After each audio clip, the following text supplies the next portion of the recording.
சாயப்பாவை நெருங்க நெருங்க மாயையும் கர்மாக்களும் குறுக்கீடு செய்யும். அவர்கிட்ட நெருங்க விடாத மாதிரி. ஆரம்பத்தில் அவரை வணங்கும் போது உங்களுக்கு துன்பங்கள் வருதுன்னா உங்கள் வாழ்க்கையில் நல்லது நடக்க போகுதுன்னு அர்த்தம். துன்பங்களை பார்த்து பயந்து நீங்கள் இன்பத்துக்கு தேடினீங்கன்னா உங்கள் வாழ்க்கையில் மிகப்பெரிய கெடுதலும் நடக்க போகுதுன்னு அர்த்தம். சாய்ப்பாவோட வழியில் பயணம் செய்வதுன்றது மிகப்பெரிய கடினம். ஆனால் அந்த கடினத்தை பொருட்படுத்தாமல் நீங்கள் போய் சேர்ந்துட்டீங்கன்னா ஒரு ஒரு கட்டத்துலேயும் உங்கள் வாழ்க்கையில் வெற்றி மாலை வரும். 70-80 வயசு ஆகும்போது பெரிய சந்தோஷத்தையும் அளவில்லாத நிம்மதியையும் நீங்கள் பெறுவீர்கள். இல்லைன்னா வாழ்க்கை அப்படியே தலைக்கீழாக மாறிடும். சைரா, என் உயிரின் உயிரானவர்களே, வாழ்க்கையில் எவ்வளவோ சேஞ்ச் பண்ணியிருக்கோம். ஆனாலும் நம்ம வாழ்க்கையில் மாற்றங்கள் வரல. நம்மளோட கேரக்டர்ஸை சேஞ்ச் பண்ணியிருக்கோம். அப்பையும் வாழ்க்கையில் மாற்றங்கள் வரல. பலவிதமான வழிமுறைகளை ஹேண்டில் பண்ணோம். அப்பையும் நம்ம வாழ்க்கையில் எந்த மாற்றங்களும் வரலை. பல கஷ்டத்தையும் பல நஷ்டத்தையும் அனுபவித்து நல்ல வாழ்க்கையை வாழணும்னு முடிவு பண்ணோம். அப்பையும் நமக்கு எந்த விதமான மாற்றங்களும் வரலை. இது இப்படியே போனால் வாழ்க்கை என்ன ஆகும் அப்படின்ற ஒரு நிலைமையும் நாம் அதை நினச்சி ஒவ்வொரு நாளும் கண்ணீர் விட்டுக்கிட்டு இது எப்படா இந்த வாழ்க்கையை மாறும், எப்படா என் நிலைமை மாறும், எப்போதான் பிரச்சனைகள் தீரும் அப்படின்னு நம்ம ஏங்க அது என்னவோ ஒரு பக்கம் துன்பத்தை மட்டுமே கொடுத்துக்கிட்டு இருக்குது. ஸோ இதில் இருந்து சாயப்பா சொல்லக்கூடிய வழிமுறைகள் எப்படி இருக்கும், அவர் இப்போ உங்கள் முன்னாடி வந்து பேசினாருன்னா என்ன பேசுவார் அப்படின்றத பற்றி தான் இந்த பதிவு. ஸோ இந்த பதிவு ரொம்ப ரொம்ப இம்பார்ட்டன்ட்டு. அதுக்கு முன்னாடி சொல்கிறேன், இப்போது இன்றைக்கி ஒரு 30 பேருக்கு அன்பே சாயோட டிஷர்ட், சின்ன அந்த லேமினேட் பண்ண செஞ்ச ஃபோட்டோ, ஒரு ஸ்டிக்கர், உதி, இது வந்து இன்றைக்கி அனுப்பியிருக்கோம். ஸோ யாருக்கெல்லாம் வந்ததோ உடனே நாளைக்கு எனக்கு வந்து கொஞ்சம் அனுப்பி விட்டுருங்க. ஸோ இன்னொரு அடுத்தடுத்த ஸ்லாட் வந்து அனுப்புகிறோம். அது வரைக்கும் யாரும் பேமெண்ட் பண்ண வேண்டாம். முதல்ல இதெல்லாம் முடிச்சிடுறோம். அதுக்கப்புறமா மறுபடியும் நம்ம இந்த விஷயத்தை ஸ்டார்ட் பண்ணலாம். ஓகேங்களா? அப்போ வாழ்க்கையில் சாயப்பா என்ன சொல்ல போகிறாரு அப்படின்னா, முதல்ல ஒரு விஷயத்தை ஒரு தீர்மானமாக சொல்ல போகிறாரு. எந்த ஒரு விஷயத்தையும் நினச்சி நீ பயப்படாத, நீ பதட்டம் அடையாத. உனக்கு நடந்துட்டு இருக்கக்கூடிய துன்பம் இது நிரந்தரம் அப்படின்னு நீ நினைக்காத. இந்த துன்பத்தை பற்றி தொடர்ந்து நினச்சிக்கிட்டே அதை இன்னமும் அதிகப்படுத்தாத. வாழ்க்கையில் நீ மாறணும்னு முடிவு பண்ணிருக்க, முழுவதுமாக மாறு. ஆற்றுல ஒரு கால் சேத்துல ஒரு கால் வச்சா என்ன ஆகும்? அப்போது மாறக்கூடிய விஷயத்தை நீ 100% மாறின மாதிரி உன் வாழ்க்கையில் அதை செயல்படுத்து. எப்பெல்லாம் துன்பங்கள் வருதோ அப்போல்லாம் நீ சோர்ந்து போகவே கூடாது. எப்பெல்லாம் இன்பங்கள் வருதோ அப்போல்லாம் நீ வந்து ஓவராக ஆடிடவும் கூடாது. எல்லாருக்கிட்டையும் பார்த்து பொறுமையாக நடந்துக்கோ. எல்லோருடைய அன்பும் நமக்கு முக்கியம். எல்லோருடைய ஆசீர்வாதமும் நமக்கு முக்கியம். நல்ல செயல்களை தொடர்ந்து செய், தீயதை விட்டுடு. உனக்கு என்ன பிடிக்குதோ அது நியாயமாக இருந்தால் அதுக்கு ஆசைப்படு. ஸோ பலவிதமான கஷ்டத்தை நீயே தாங்குற மாதிரி நினச்சிக்காத. உலகத்தில் யாருக்குத்தான் பிரச்சனை கிடையாது, எல்லாத்துக்குமே இருக்கு. அவர் வாழ்ந்த காலத்திலேயே 1-2 வில்லன்ஸ்லாம் இருந்தாங்கல்ல, அதையும் அவர் சொல்லுவார். நான் வாழ்ந்த காலத்திலேயே எதிர்ப்புகள் இருந்துச்சு. அப்போ நீ வாழக்கூடிய காலத்தில் எதிர்ப்புகள் இல்லாமலா போகும்? ஸோ இது எல்லாமே அவர் நம்மக்கிட்ட சொல்லக்கூடிய வார்த்தைகள். ஸோ சச்சரித்திரத்தில் பார்த்தீங்கன்னா இந்த மாதிரியான வார்த்தைகள் தான் ஜாஸ்தி பேசியிருப்பார். உனக்கு எதிரியே ஆனாலும் அவனோட மனசை புண்படுத்திடக்கூடாது. அப்படி புண்படுத்தினா அவரை நாம் புண்படுத்துகிற மாதிரியா? ஸோ இது மாதிரி பல அற்புதமான வார்த்தைகள் அந்த புக்கில் இருக்குது. சாப்டர் என்னமோ ரொம்ப கம்மி தான், ஆனால் எத்தனை பிறவி எடுத்தாலும் அந்த புக்கை படிக்கும்போது ஒவ்வொன்றும் புதுசு புதுசாக தான் இருக்குது. இதை படிச்சுட்டோமே அப்படின்னு ஒரு சாரம் கேட்டாங்க, என்னங்க திருப்பி திருப்பி படிக்கிறதால ஒன்றுமே ஃபீல் ஆகலை. அப்போ ஃபீல் ஆகிற மாதிரி படிக்கலை, ஃபீல் ஆகிற மாதிரி படிக்கணும். அப்போ படித்தாதான் அது இன்னும் இன்ட்ரெஸ்டடாக இருக்கும் அந்த சாப்டர் ஒவ்வொன்றும். அந்த சச்சரிதம் படிக்கும்போதே அவர் கூட வாழ்ந்த ஒரு திருப்தி நமக்குள்ளே வரும். அவர் கூட உட்காந்து பேசுவதற்கு உண்டான ஒரு பக்தராக நம்ம மாறி இருப்போம். இது எல்லாமே நடந்தது என் லைஃப்பில். ஆனால் இங்கே பல பேர் இந்த சாப்டர்ஸ்லாம் படித்து முடிச்சுட்டா பிரச்சனைகள் தீரும் அந்த ஒரு மைண்ட் செட்டை வச்சு படிக்கும்போது அவங்களுக்கு ஒன்றும் புரியல. இது இந்த சாப்டரில் ஃபஸ்ட்டு சாப்டர் கோதுமை வரைச்சார், ரெண்டாவது சாப்டர் அதை பண்ணார், மூணாவது சாப்டர் இதை பண்ணார், இது தொடர்ந்து படிக்க படிக்க இட்ஸ் வெரி போரிங் அப்படின்னு சொல்கிறவங்க ஜாஸ்தி. நாம் 100 வருஷம் வாழ்கிறோம், அப்போ நம்ம லைஃப் இன்றைக்கி போர் அடிச்சிருக்கா? சில பேருக்கு அடிக்கும். ஏன்னா வாழ்க்கையில் ஒரே சோகமா ஒரே துக்கமா, என்னடா வாழ்க்கை அப்படின்னு. ஆனால் பலருக்கு வாழ்க்கை வாழணுன்ற ஆசை வரும். அப்போ நம்ம வாழ்க்கை நமக்கு போர் அடிக்காது. அதே மாதிரி சச்சரித்திரம் அப்படின்ற ஒரு புக்கில் இருக்கக்கூடிய வார்த்தைகளும் சத்தியமாக போர் அடிக்கக்கூடிய வார்த்தைகளே கிடையாது. ஆனால் நீங்கள் மக்கப் மைண்டில் படிச்சிங்கன்னா, மனப்பாடம் பண்ணுற மாதிரி படிச்சிங்கன்னா இட்ஸ் எ டோட்டலி போர். எல்லா விஷயத்தையும் மைண்டுக்குள்ளே ஏற்றுக்கலாம், ஆனால் அதை புரிஞ்சு ஆழமாக நேசித்து அந்த புக்கோட வாழ்ந்து இருக்கக்கூடிய அந்த சுவாரஸ்யம் இருக்கே, அது வேறு லெவலில் இருக்கும். அந்த லெவலில் தான் நான் உங்ககிட்ட சொல்லிகிட்ருக்கேன். இப்போ இதெல்லாம் இந்த காலத்துக்கு அவர் எப்படி பேசுவாருன்னா, அதில் இருக்கிற வார்த்தைகள் தான், அதில் இல்லாததே இல்லை, எல்லாமே இருக்குது. ஆனால் இன்னும் நிறையா சாப்டர்ஸ் எழுதியிருந்தால் இன்னும் நிறைய நம்ம கற்றுருக்கலாம். எக்கச்சக்கமான விஷயங்கள், அற்புதமான விஷயங்கள், அவ்வளோ அற்புதமாக இருக்குது. ஒரு தேன் காதில் பாயிற மாதிரி அவ்வளோ அற்புதம். இதெல்லாம் ஏன் நம்ம சொல்கிறோன்னா, நீங்கள் படித்தா மட்டும் போதாது, அந்த படிக்கும்போதே நீங்கள் ஷீரடியில் வாழ்ந்த ஒரு ஃபீல் வரவங்களுக்கு நான் சொல்கிறது ஈஸியாக புரியும். வராதவங்களுக்கு ஜஸ்ட்டு ஹேமந்த் எழுதுனாங்க, நீங்கள் படிக்கிறீங்க, படித்தா நல்லதுன்னு சொல்லி படிக்கிறீங்க. மறுபடியும் சொல்கிறேன், இது நல்லது அப்படின்னு சொல்லி பண்ணாதீங்க, அதில் சுவாரஸ்யம் இருக்காது. சுவாரஸ்யமாக களத்தில் இறங்குங்க, சுவாரஸ்யமாக இறங்குங்க. அதுதான் என்றைக்குமே ரொம்ப ஆழமாக நிற்கும், ரொம்ப அழுத்தமாகவும் நிற்கும். என்றைக்குமே மறக்கவே மறக்காது. உங்கள் வாழ்க்கையில் நீங்கள் செய்யக்கூடிய அத்தனை முறைகளும் வெற்றிகரமான முறையாக மாறும். இங்கே பல பேருக்கு அவர் என்ன முடிவு எடுக்கிறது அப்படின்னு நாம் நினைப்போம். இது அவருக்கு சரியான முடிவாக இல்லையான்னு உடனே சீட்டு போட்டுலாம் குளிக்கலாம் போட்டுலாம் பார்ப்போம். ஆனால் அது உண்மையா? சத்தியமாக கிடையாது, அது உண்மையே கிடையாது. இதனால் பலவிதமான குழப்பங்கள். ஒரு சாரம் சொன்னாங்க, சீட்டு எழுதியும் போட்டு பார்த்துட்டேன், நல்லது தான் சொன்னார், ஆனால் முடிவு ரொம்ப வேறு மாதிரி போயிட்டுருக்க சாய்ராம். அப்போது நீங்கள் எந்த விஷயத்தையும் புரிஞ்சிக்காம ஒரு குருட்டுத்தனமான நம்பிக்கையில் சீட்டு எழுதி போட்டு பார்த்தா அது செட் ஆகுமா சொல்லுங்கள்? ஒன்றும் இல்லை. ஃபார் எக்ஸாம்பிள் ஒரு சின்னதாக ஒரு யாருக்கோ ஒரு சர்ஜரி வருதுன்னு வச்சுக்கோங்க. டாக்டர் சொல்கிறாரு சர்ஜரி பண்ணி தான் ஆகணும்னு. சரி, சர்ஜரி பண்ணாமல் இருக்கலாமா வேண்டாமா அப்படின்னு சொல்லி நீங்கள் சீட்டை எழுதி குளிக்க போட்டு பார்த்தீங்க அப்படின்னா, அதில் வேண்டான்னு சொல்ல நீங்கள் கடவுள் வாக்கு கொடுத்துட்டாரு வேண்டாம் அப்படின்னு சொல்லி சர்ஜரி பண்ணாம விட்டா என்ன ஆகும்? உயிருக்கே பிரச்சனை ஆகும்ல. அப்போ சர்ஜரி பண்ணணும் அப்படின்ற ஒரு விஷயத்தை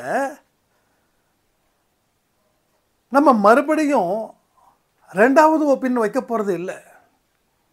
ஒரு சர்ஜரி பண்ணணும்னா பல டாக்டர்ஸ்கிட்ட கேட்போம், ஒருத்தங்கிட்ட கேட்க மாட்டோம், 4 பேர் 5 பேர்கிட்ட கேட்போம்.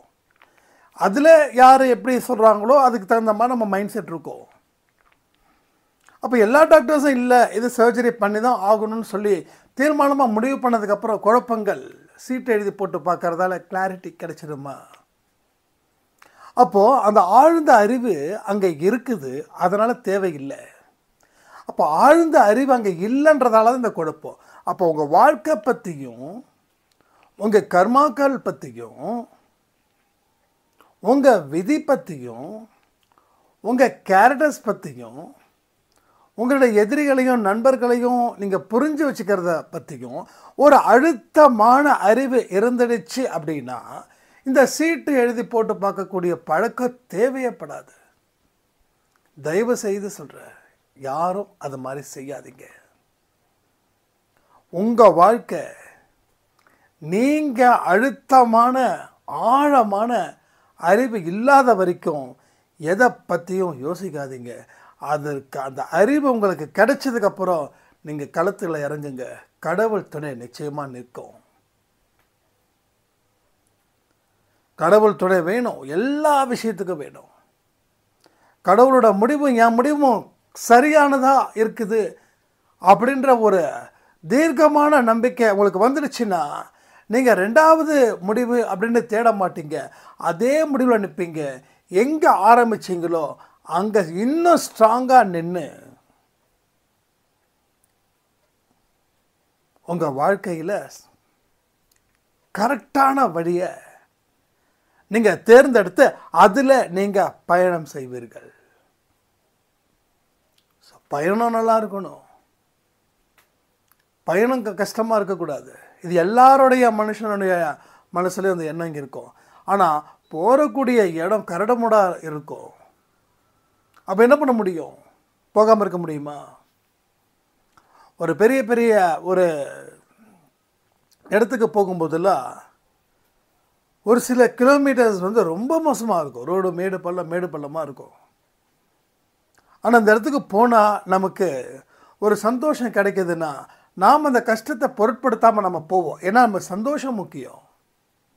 அதே போல் கடவுளுடைய இடத்துக்கு நம்ம போகணுன்னா போகிற வர வழிகள் அத்தனையுமே சவாலாக இருக்கும்.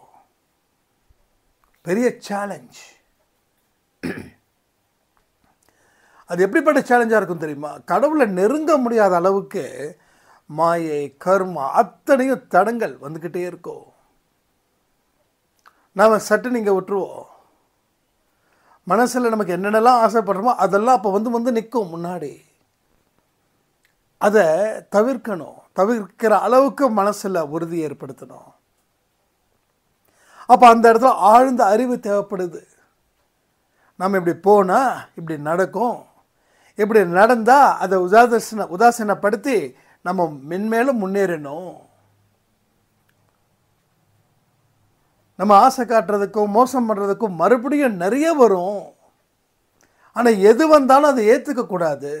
இப்போ நான் ஏற்றுக்கலைன்னு உறுதிமொழி நான் கொடுத்துட்டேன்னா எப்பயும் ஏற்றுக்க மாட்டேன்ற உறுதிமொழியோடு நீங்கள் அந்த பயணத்தை மேற்கொள்ளணும்.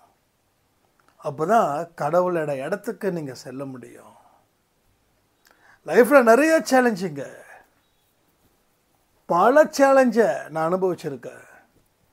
எப்போல்லாம் கடவுள்கிட்ட போகிறனோ அப்போல்லாம் அதுக்கு தடங்கள் உண்டு பண்ணுற மாதிரி நிறைய வேலைகள் எப்பயுமே நடக்கும். இந்த மாயாய் அப்படின்னு ஒன்று இருக்கே, அது பெருசு. அது கடவுளுக்கு இருக்கக்கூடிய பவர் அதுக்கு இருக்கு. கடவுளுக்கு இருக்கக்கூடிய பவர். ஆனால் இதெல்லாம் ஒரு பெரிய சோதனை. ராமாயணத்தில் பார்த்துருக்கோம். மாயை அப்படின்றத அங்கே ஒரு எனக்கு தெரிஞ்சு நான் ஃபுல்லாக படித்தது கிடையாது, அவ்வளோ பெரிய அறிவாளி கிடையாது. அந்த மான் லக்ஷ்மணன் கிழிச்ச கோட்டை அந்த சீத்தை தாண்டும் போது எதுக்கு தாண்டாங்கன்னா அந்த அரக்கன் உருவத்தில் ஐ திங்க் ராவணன் மான் உருவத்தில் அங்கே நிற்பாங்க. அந்த துள்ளி மான் சீதையோட கண்ணுக்கு தெரியும். அந்த மானை பிடிக்க சீதை ஆசைப்படுவாங்க. மான் தானே, அரக்கன்னா அதை தாண்ட மாட்டாங்க, ரைட்டா? ஏன்னா அந்த லக்ஷ்மணன் கிழிச்ச கோடு, அந்த கோடை தாண்டக்கூடாது. அப்போ கெட்ட சக்தி உள்ளே வராது.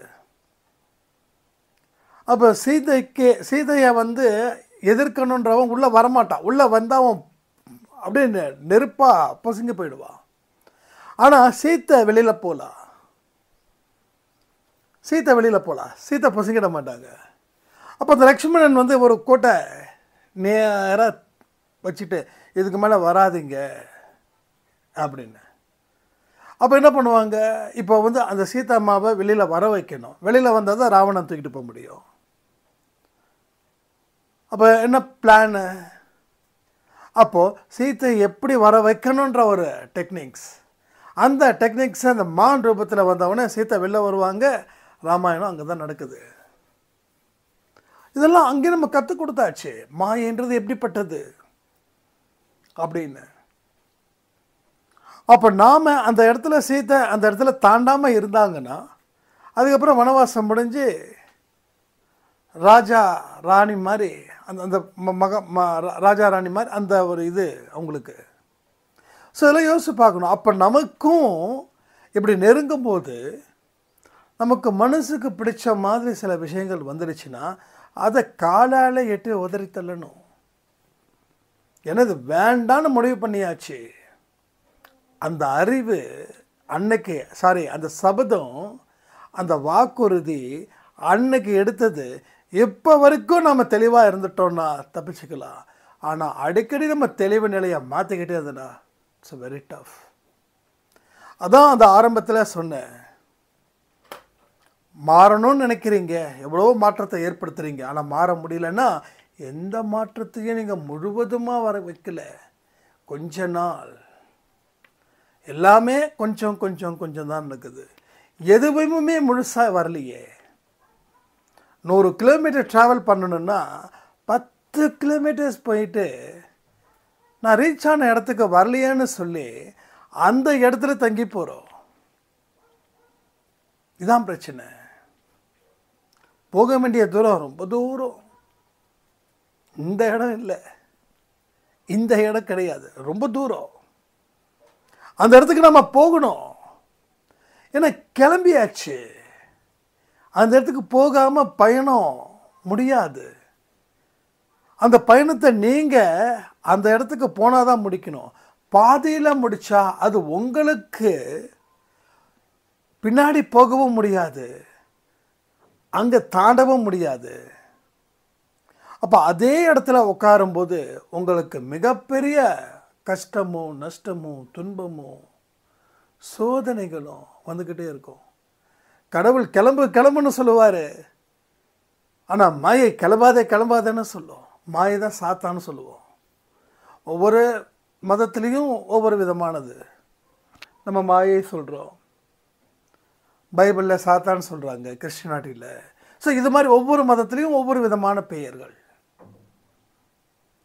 ஏன்னா இந்த மாயை வந்து ரொம்ப ஆசைப்பட வைக்கும், எல்லாத்தையும் ஆசைப்பட வைக்கும்.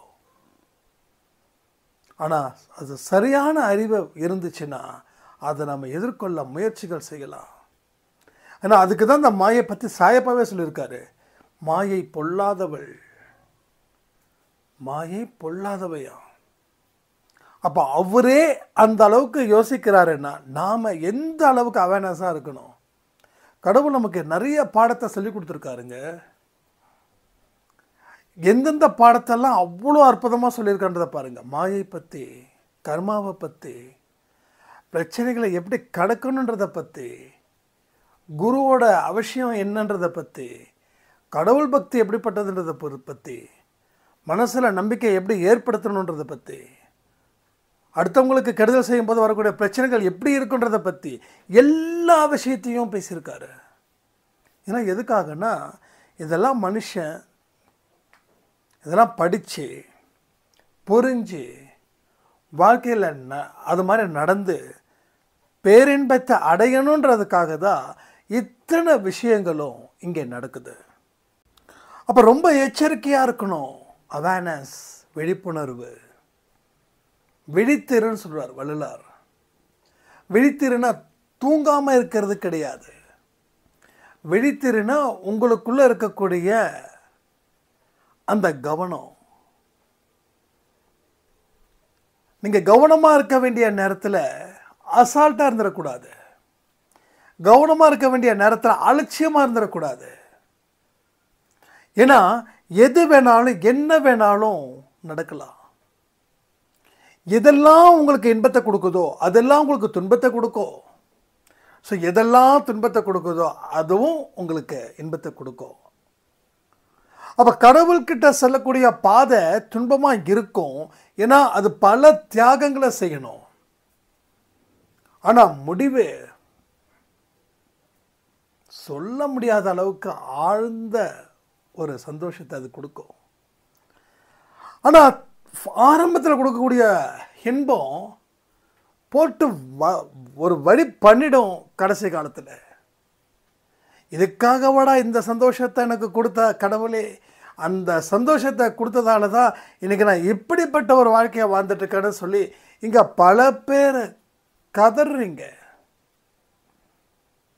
அதில் நானும் ஒருத்தனாக தான் இருந்தேன் ஒரு காலத்தில். அப்போ ஆரம்பத்தில் கொடுக்கக்கூடிய சந்தோஷம் கடைசி வரைக்கும் வரல. ஆனால் இப்போ பல துன்பங்கள் கடவுள்கிட்ட சேரும்போது எனக்கு பலவிதமான பிரச்சனைகளும் வருது. ஆனால் எதுலேயும் சிக்கிக்க கூடாதுன்றதுல நான் ரொம்ப தெளிவாக இருக்கிறதால அது பழகிடுச்சு. அந்த பழக்கத்துக்கு கொண்டு வந்ததால் கொஞ்சம் ஈஸியாக கடக்கிற பல பிரச்சனைகளை, அதாவது மாயை ஏற்படுத்தக்கூடிய பிரச்சனைகளை. சில பேர் நம்மளை பற்றி அவதூறு பேசுவாங்க. அவர் அப்படி, இவர் இப்படி, அது இதுன்னு. அதெல்லாம் இப்போது தாண்டி போயாச்சு. நீ பேசுறியா பேசு, நீ என்ன செய்ய முடியுமோ அதை சிறப்பாக செஞ்சுக்கோ, அதை பற்றி கவலையே படலை.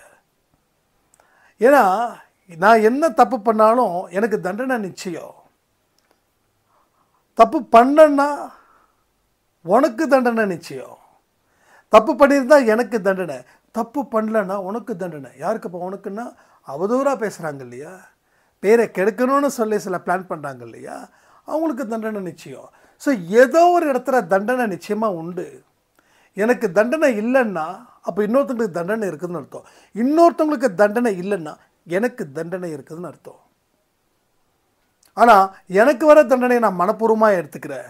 ஆனால் என்ன அவதூறாக பேசுகிறவங்களுக்கு தண்டனை கொடுக்கக்கூடாதுன்னு சொல்லி கடவுள்கிட்ட வணங்குற அளவுக்கு அந்த மனசில் கடவுள் நிற்கிறாருன்னா அதுதான் கடவுளோட குழந்தைகளாக இருப்பதற்கு உண்டான தகுதி. நீ என்ன பேசிட்டல்ல, கடவுள் பார் உன்னை சும்மா விட மாட்டார். வேண்டாம், அது செய்யாதீங்க, அது என்னைக்கும் செய்யாதீங்க. நானும் ஒரு சில டைமில் வந்து ரொம்ப கோபத்தில் பேசிடுவேன் கண்ணா பின்னான்னு. அதுக்கப்புறம் கடவுள்கிட்ட போயிட்டு, சாயப்பா தயவு செய்து எல்லாரும் நல்லா இருக்கணும், எல்லோரும் சந்தோஷமாக இருக்கணும், எல்லோரும் ஹாப்பியாக இருக்கணும், எல்லோருடைய பாவத்தையும் மன்னிக்கணும். ஏன்னா எனக்கு ஒரு தண்டனை வருதுன்னா அந்த வலி அடுத்தவங்களுக்கு அந்த தண்டனை வரும்போது அவங்களுக்கும் அந்த வலி வலிக்கும்.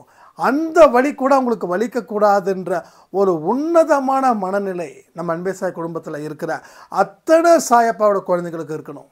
உங்களுக்கு இருக்குதா? கமெண்ட் பண்ணுங்கள். இல்லைன்னா இல்லைன்னு சொல்லுங்கள். இல்லாதது இருக்குதுன்னு சொல்லவே வேண்டாம். தயவுசெய்து தப்பு, பாவம். நம்ம நிறைய விஷயங்கள் பாவத்தை சொல்கிறோம் தெரியுமா? பொய் சொல்கிறது கூட பெரிய பாவம் தான். நீங்கள் சொல்லலாம், இதனால் ஒன்றும் பிரச்சனை இல்லையாப்பா. பிரச்சனை இல்லை நீங்கள் நினைக்கிறீங்கல்ல, ஆனால் பிரச்சனை இருக்குது. ஒரு தண்டனைக்கும் பிக் பாக்கெட் அடிக்கிறவங்களுக்கு கோர்ட்டில் வந்து தூக்கு தண்டனை கொடுக்க மாட்டாங்க. கொலை பண்ணுறவனுக்கு 10 நாள் ஜெயிலில் வச்சுட்டு அனுப்ப மாட்டாங்க. ஸோ ஒரு தண்டனைக்கும் ஒரு விதமான ஒரு குற்றத்துக்கும் ஒரு தண்டனை இருக்குது. அப்போது நாம் செய்யக்கூடிய சின்ன சின்ன தவறுகள் அதுக்கும் மார்க் இருக்குது. அந்த சின்ன தவறுகளை தொடர்ந்து செஞ்சுக்கிட்டே இருந்தால் பெரிய குற்றத்தை செய்கிற அந்த தண்டனை இது வந்துடும். அல்லது ரொம்ப எச்சரிக்கையாக இருக்கணும்னு சொல்கிறேன். நம்மளாம் பெரிய தவறுகள்லாம் செய்யலை. இங்கே யார் பெரிய தவறுகள் செஞ்சுருக்காங்க? யாராவது செஞ்சுருக்கோமா? யாராவது பெருசாக நம்பிக்கை துரோகம் பண்ணியிருக்கோம்? இல்லை. நம்பிக்கை துரோகத்தால் வீழ்த்தப்பட்டு உட்காந்துருக்குறோம். நம்பிக்கை துரோகம் பண்ணலை. ஈவன் நானும் சரி, நீங்களும் சரி, யாரும் சரி. ஆனாலும் போன ஜென்மத்துக்கு உண்டான பாவத்தை அனுபவிச்சுட்ருக்கோம். அது உண்மை. ஸோ தண்டனை காலம் அப்படின்னும்போது நான் சந்தோஷமாக அதை அனுபவிக்கிறேன். ஏன் அப்படின்னா தண்டனை காலம் முடிஞ்சதுக்கப்புறம் எனக்கு நல்வழி பிறக்குதில்லை. ஸோ தண்டனையை மனப்பூர்வமாக ஏற்றுக்கிறேன். மனப்பூர்வமாக ஏற்றுக்கிறதால என்னுடைய பிரச்சனைகளை பார்த்து பயப்படலை. நான் நேற்று ஒரு ஆடியோவில் சொன்னேன், பிரச்சனைகள் பார்க்கறது ஒரு கண்ணு, வளர்ச்சியை பார்க்கறது ஒரு கண்ணாக இருக்கட்டும்.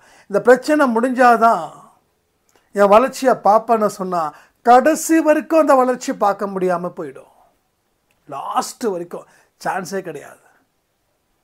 கீழே விழுந்தவங்க எந்திரிக்காமல் இருக்கிறதுக்கு காரணம் இது ஒன்றே ஒன்று தான். பிரச்சனை முடியட்டும்பா, அப்புறம் நான் யாருன்னு காட்டுறேன். நீ யாருன்னு காட்டுறதுக்குள்ள வாழ்க்கை முடிஞ்சிடுமே.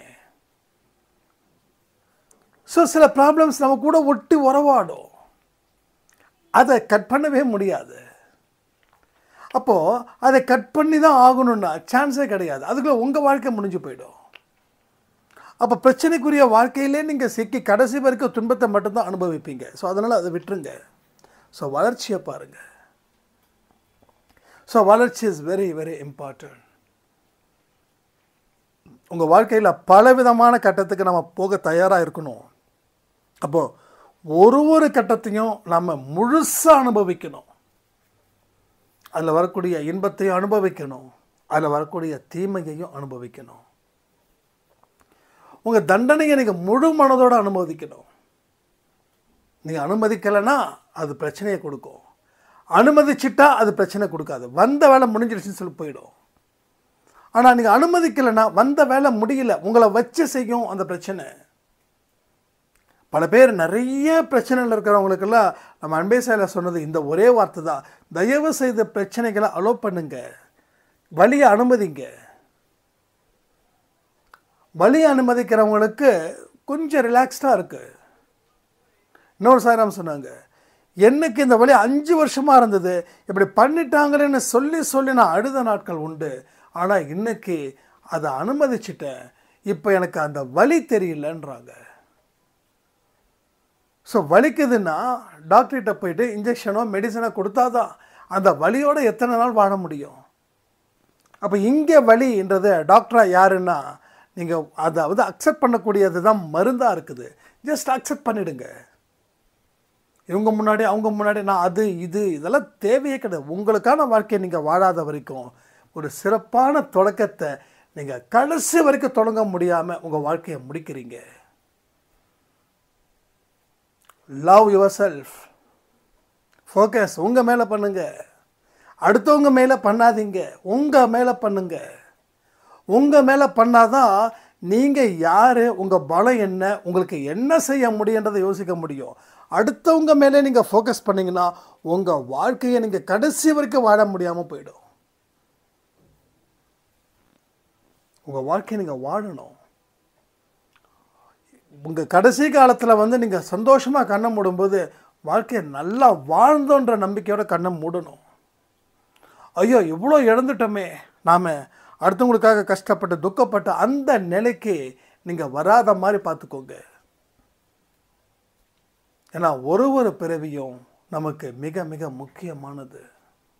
ஒரு பிறவிலையும் பாவங்கள் குறையணும். அப்போ அடுத்தடுத்த கட்டம் சூப்பரான ஒரு வாழ்க்கையை வாழணும். பாவம் குறைஞ்சா சந்தோஷம் கிடைக்கும், பாவம் குறையலைன்னா துக்கம் கிடைக்கும். இது எத்தனை பேர் நம்புறீங்க? பாவம் செஞ்சா எந்த சந்தோஷத்தையும் வாங்கவே முடியாது. என்னைக்கு நீங்கள் அப்படான்னு சொல்லி ஓய்வெடுக்கிற நேரத்தில் உங்களுக்கு புது தலைவலிகள் முளைக்கும். ஒரு அம்மா சொன்னாங்க, 60 ஆயிடுச்சுப்பா, இத்தனை நாள் இந்த வலியை நான் தாங்கினதே இல்லை, இந்த கஷ்டத்தை நான் தாங்கினதே இல்லை, இப்போ என்னால் சுத்தமாக முடியல அப்படின்னு. பட் அவங்களோட லைஃப்பில் அவங்க மற்ற மனுஷங்க கிட்ட நடந்துக்கிட்ட அந்த முறை ரொம்ப கஷ்டமாக இருக்குது. ஏன்னா அவங்களே அதை சொல்கிறாங்க. ஏன்னா கடவுள் என்றைக்குமே 60-70க்கு மேலே ஒரு சந்தோஷமான மனநிலையை கொடுப்பாரு. ஆனால் 60-70க்கு மேலே நிம்மதி இல்லாத வாழ்க்கை பலருக்கு இன்னைக்கு இருக்குது. ஏன்னா இவங்க எப்படி மற்றவங்களுக்கு தொந்தரவு கொடுக்குறாங்களோ அது எல்லாம் வட்டியும் முதலுமா என்னைக்கு இவங்க அப்படான சொல்லி உட்கார்றாங்களோ அன்னைக்கு வந்து பூதாகாரமாக வந்து நிற்குது இவங்க தலையில். தோலுக்கு மாலைக்கு பதிலாக தோலில் பாம்பு வந்து நிற்குது. அது எப்போ போடுதுன்னு தெரியல. புரியுதா உங்களுக்கு? ஸோ இப்போ உங்களுக்கு 30 or 35 இல்லை 40 years இருக்கலாம். பட் ஒரு விஷயத்தை மட்டும் புரிஞ்சுக்கோங்க, யாருக்கும் துன்பத்தை உடல் அளவிலோ மனதளவிலோ கொடுக்காம இருங்க. இதை விட புத்திசாலித்தனம் வர எதுவுமே கிடையாது உங்கள் எதிர்கால வாழ்க்கைக்கு. எதிர்காலத்தில் ஒரு இன்வெஸ்ட்மெண்ட் நம்ம பண்ணணும்னு நினைக்கிறோம். ஏன்? நாளைக்கு என்ன வேணாலும் ஆகலாம். அதுக்காக அதே போல் எதிர்காலத்தில் நாம் சிறப்பாக வாழணும்னா புண்ணியங்களை கொண்டு வந்து சேர்க்கணும். அடிச்சு சொல்கிறேன், என் வாழ்க்கையில் 70-80 வயசுக்கு மேலே எந்த பிரச்சனையும் இருக்காது. ஏன்னா அதுக்கு இன்வெஸ்ட்மெண்ட் அதை தான் நான் பண்ணிகிட்டு இருக்கேன். எல்லாம் நல்லதை பண்ணு. நல்லதை பண்ண முடியலையா அமைதியாக உட்காந்துடு. கெடுதல் மட்டும் பண்ணி சேர்த்துக்காத. அதுக்காக எதுவுமே பண்ணாமல் இருந்தால் அதுவும் ஒரு பாவம். ஏன்னா செய்ய வேண்டியது நீ பண்ணல, அதுவும் ஒரு பாவ கணக்கு. ஆனால் தீமை செய்யும்போது வர பாவத்தை விட சும்மா இருக்கும்போது வரக்கூடிய பாவத்தோட கணக்கு குறைவு. இப்போ நான் என்ன நினைக்கிறேன்னா, சும்மாவும் ஏன் இருக்கணும்? சும்மா ஏன் இருக்கணும்? இப்போ என்னோடய வேலை அன்பே சாயில் ஆடியோ கொடுக்கறது. இது ஒரு வேலையாக சாயப்பானை கொடுத்துருக்காரு. எனக்கு வருமானம் நம்ம ஆஃபீஸ் பிஸ்னஸில் வருது. சரி, அதான் வந்துடுச்சே அப்படின்னா, அப்போ இந்த விஷயத்தை நான் செய்யலை. ஏன்னா இது என்னோடய கடமையாக அவர் வச்சுருக்காரு. நீ செய்யணும், ஆடியோ கொடுக்கணும், சரியான நேரத்துக்கு நீ கொடு.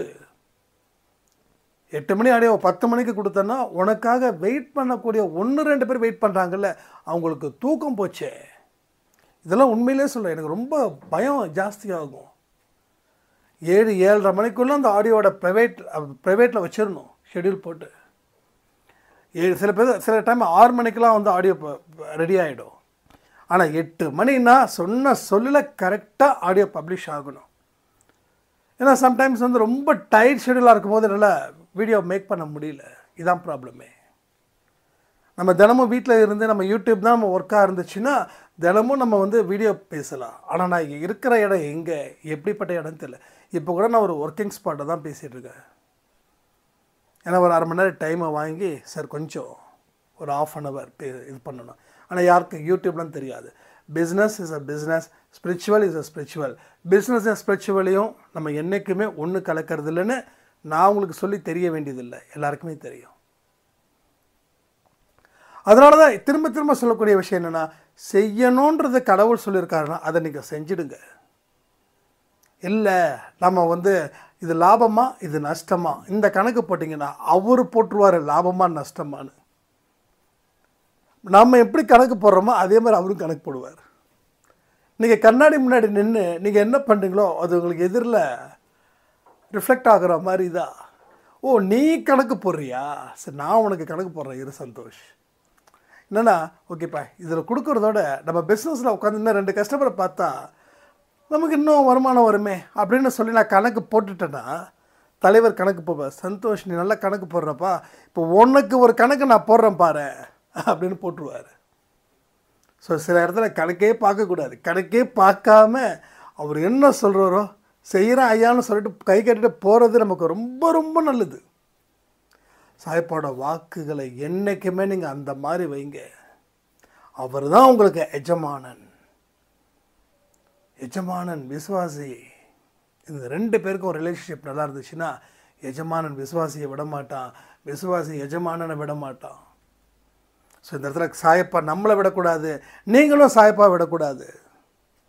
நீங்கள் எப்படியோ அப்படி அவர் உங்களுக்கு ரிஃப்ளெக்ட் பண்ணுறாரு. நீங்கள் கொஞ்சம் மாற்றுனீங்கன்னா அவர் மாற்றுறாரு. நீங்கள் மாறாமல் இருந்தீங்கன்னா அவர் மாறாமல் இருக்கார். நீங்கள் சரியான பாதையை தேர்ந்தெடுத்தால் சரியான பாதையை கொடுக்குறாரு. ஆனால் தயவு செய்து குழப்பமும் பயமும் இல்லாத மாதிரி பார்த்துக்கோங்க. திரும்பி பின்னாடி வர்றது, திரும்பி முன்னாடி போகிறது, திரும்பி சைடில் போகிறது, கேப் கிடைச்சா போகிறது வேண்டாம். உங்களோட பாதை இதுதான். அவங்க போகிறாங்க, போக வேண்டாம். ஏன்னா உங்களுக்குன்னு வழி வகுக்கப்பட்ட பாதை இந்த பாதை. இதில் தான் உங்கள் பயணங்கள் இருக்கணும்னா நீங்கள் 10 கிலோமீட்டர் எக்ஸ்ட்ரா போனாலும் இங்கே தான் இருக்கணும். இல்லைப்பா இப்படி போனால் 2 கிலோமீட்டராக போயிடலான்னு சொல்லி உங்களை கூப்பிட்டு போவாங்க. தட்ஸ் அ மாயை. அவன் போயிடுவான். 2 கிலோமீட்டர் போய்ட்டு அவன் கம்ப்ளீட்டாக உங்களுக்கு மறுபடியும் கேட்பான், எங்கேப்பா இருக்கிறேன்னு. இப்போ தான்ப்பா 4 கிலோமீட்டர். என்னப்பா இப்படி முட்டாளாக இருக்கிறியே அப்படின்னு. ஆனால் அந்த 10 கிலோமீட்டருக்குள்ளே நம்ம போகிறோம் பாருங்கள், அந்த 10 கிலோமீட்டரில் 10 விதமான அனுபவங்கள் உங்களுக்கு கிடச்சிக்கிட்டே இருக்கும். கிடைக்கிற அனுபவங்கள் உடனே வேலை செய்யாதுங்க, கொஞ்சம் கொஞ்சமாக தான் வேலை செய்யும். புரியுதா? 2 கிலோமீட்டர் போயிட்டு அவர் பாட்டுங்க சாமியை கூப்பிட்டு அவர் பாட்டு போயிடுவார். ஆனால் 10 கிலோமீட்டர் போகிற உங்களுக்கு இருக்கக்கூடிய அந்த அனுபவம் யோசிச்சு பாருங்களேன். ஆற அமர பொறுமையாக நிதானமாக பார்க்கும்போது எத்தனையோ மனசில் எண்ணங்கள் உதிச்சுக்கிட்டே இருக்கும். இப்போ கடவுளுக்கு பார்க்கும்போதும் நிறைய செய்திகளை உங்கள் மனசில் கடவுள் கொண்டு வந்து கொடுத்துக்கிட்டே இருப்பார். அதனால் ஷார்ட்கட்டில் இப்படி வா, அந்த கட்டு வா, இந்த கட்டு வா வேண்டாம். எந்த கட்டில் போகணும்னு நீங்கள் நினச்சி கிளம்புனீங்களோ அதில் நீங்கள் உறுதியாக இருங்க, அதில் மாற்றவே மாற்றாதீங்க. ஆனால் அதுக்கப்புறம் நீங்கள் ஜெயிப்பீங்க. ஷார்ட்டாக போனாங்க இல்லையா, அவங்க அதே இடத்துல தான் இருப்பாங்க. உங்களோட வெற்றி இங்கே நிரந்தரமாக்கப்படுது. ஷார்ட்கட்டில் கூட்டு போகிறாரு, அவங்களோட தோல்வி அங்கே நிரந்தரப்படுத்தப்படுகிறது. ஸோ வெற்றி வேணுமா தோல்வி வேணுமா யோசிச்சு பாருங்கள். ஸோ இது மாதிரி பலவிதமான விஷயங்களை நம்ம மனசில் கொண்டு வந்து சேர்த்தா தான் நம்மளோட அனுபவம் பெருகும். அந்த அனுபவம் மூலமாக வெற்றி வரலாம், தோல்வி வரலாம், என்ன வந்தாலும் அதை ஜஸ்ட் அக்செப்ட் பண்ணுங்கள். இதை அக்செப்ட் பண்ண உங்கள் வாழ்க்கையில் மிகப்பெரிய ஒரு வெற்றி மாலையை சாயப்பா உங்கள் கழுத்தில் போடுவார். அந்த அன்னைக்கு நீங்கள் விடக்கூடிய ஆனந்த கண்ணீர் இருக்கே, அதுக்கு அளவே இல்லாதது.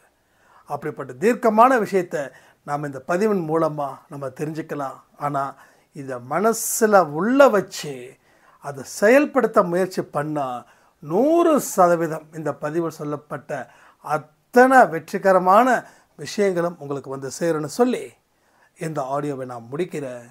ஜெய் சாய்ராம்.